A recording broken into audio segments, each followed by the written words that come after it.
What's up, YouTube? You're watching Calm Gaylor Outdoors, and today we're doing an overview of the Beretta 96A1.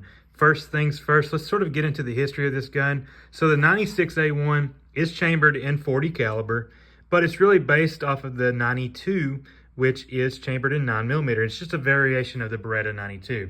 So the Beretta 92 was first introduced in 1975, and it later was adopted as the U.S. military sidearm in 1985, replacing the 1911. And most of my life, the Beretta 92, which in the military is called the M9, has been the U.S. Army's sidearm. That's what I always thought of a soldier carrying on his hip was a M9. You know, if they're a MP or something, they would carry that M9 on their hip. In movies and stuff, you always see the soldiers carrying the M9. So that's what I grew up seeing. Now, in recent years, it has been replaced because the U.S. military has adopted a SIG pistol to take that place.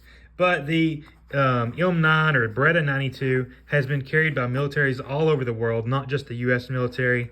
And a lot of police departments have carried the Beretta 92, as well as the Beretta 96. I'm sure there are police departments that have carried it in .40 caliber. Used to, almost all cops had some sort of .40 caliber pistol. If it wasn't a Glock, maybe it would be a Beretta, or maybe a M&P or something. So it has had wide use across a lot of different agencies and militaries and things like that.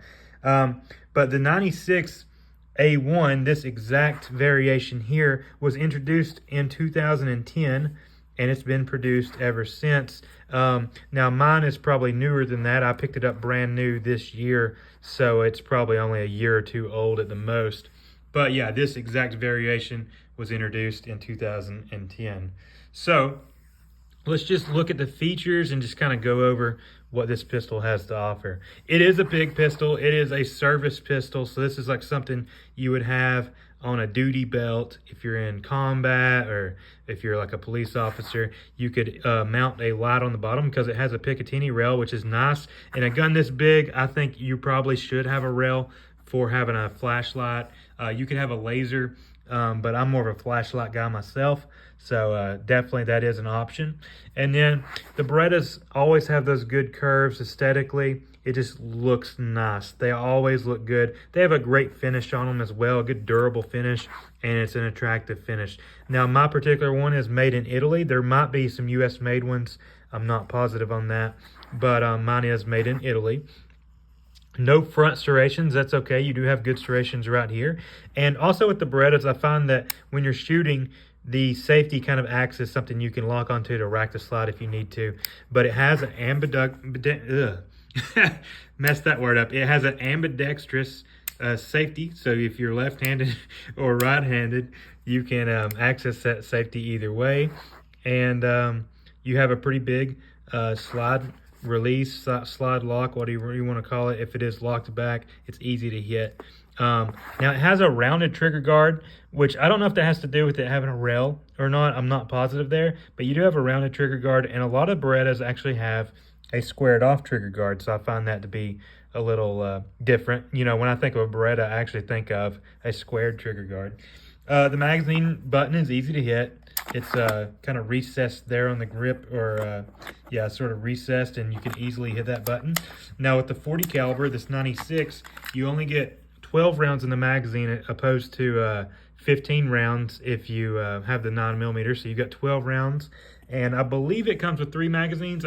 Don't quote me on that, because I have several magazines and I just fit what I can in the box. For some reason, I'm thinking mine came with 3 magazines, and the price range is around, if I'm not mistaken, $799 or something like that, close to $800, I believe. You pay a little bit more for the .40 cal versus the regular Beretta 92 FS. But you have a nice beaver tail. You don't get any slide bite or anything right there. That beaver tail protects you. You feel good and locked in. 3-dot sight system. I like the sights that are on it. You could put night sights on it if you wanted to, but mine have just a standard white sights. And on this side here, this is your takedown button. You press that and you flip down on this here, and then the slide takes off pretty easily. barrel comes out and everything. These Berettas are just really accurate pistols. You know, with your Glocks or any of your Browning tilt barrel designs, I feel like the accuracy just isn't quite as good as like with one of these Berettas. It's not a fixed barrel, but it reminds me of a fixed barrel, and I just feel like they are inherently a little more accurate. But I do know you can swap the magazine release over to the left-handed side if you want to do that as well. So that is an option for you left-handed shooters. I'm left-handed, but I actually just shoot right-handed. But you can switch that magazine release over. Other than that, the grip itself, you know, it is pretty rough textured on the grip panels, so it gives you a good purchase there. In the back, you have these ridges on the front and the back, so you have a good grip. It is a big gun, it's not small, so if you have real small hands, it might be a little much for you, but it's big and it's heavy, which I think it makes it easy to shoot, me personally. But the height is 5.4 inches tall, so from there to there, you're looking at 5.4 inches. Lengthwise, from the back of the beaver tail to the front of the barrel, you're looking at 8.5 inches, so that is a long pistol. The width is 1.5 inches wide, so not really that wide. 1.5 inches isn't that bad. The weight is heavy. It's coming in at 33.3 ounces. That is a heavy pistol, but it is metal. It's not polymer, so it is a heavier pistol. But yeah, it's a great gun. It is my favorite handgun. I think the Beretta 96 and the Beretta 92, they are my favorite handgun. They probably always will be my favorite handgun unless just something amazing comes out to blow me away. But right now, these are my favorite handguns. I just really like them. They are inherently reliable because you have your barrel is open. So when this slide comes back, let me try to rack the slide back. Let me set the camera down for just a second. Sorry for the bad camera work, but I'm doing this one-handed with a cell phone in my hand. So once you rack the slide back, there's nothing to get hung up on, really. It's probably going to make it out. They are extremely reliable. The military did some testing on it, and it came in second, only behind an HK pistol. I can't remember which one it is off the top of my head. But yeah, it came in second behind an HK pistol. It beat all the SIGs, all the Glocks, everything else.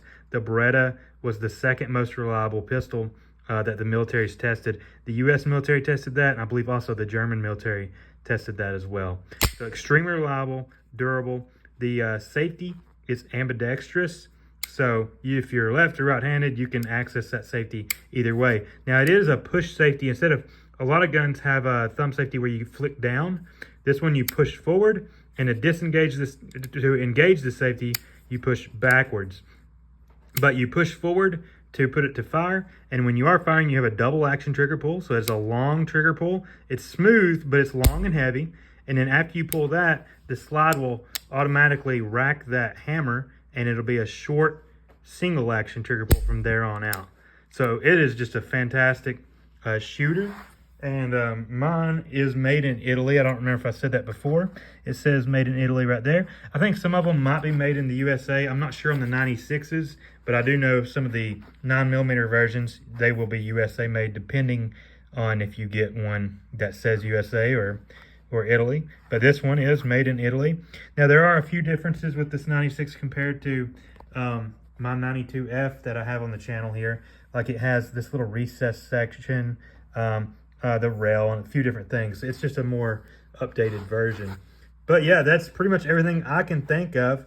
Great shooter, very, very reliable, very accurate, and all around my favorite handgun. If you have any questions of maybe something that I left out about this gun, you can leave that in the comments below. I think I covered most things about it. That's pretty much it. Thanks for watching, guys, and I will see you in the next video. Bye.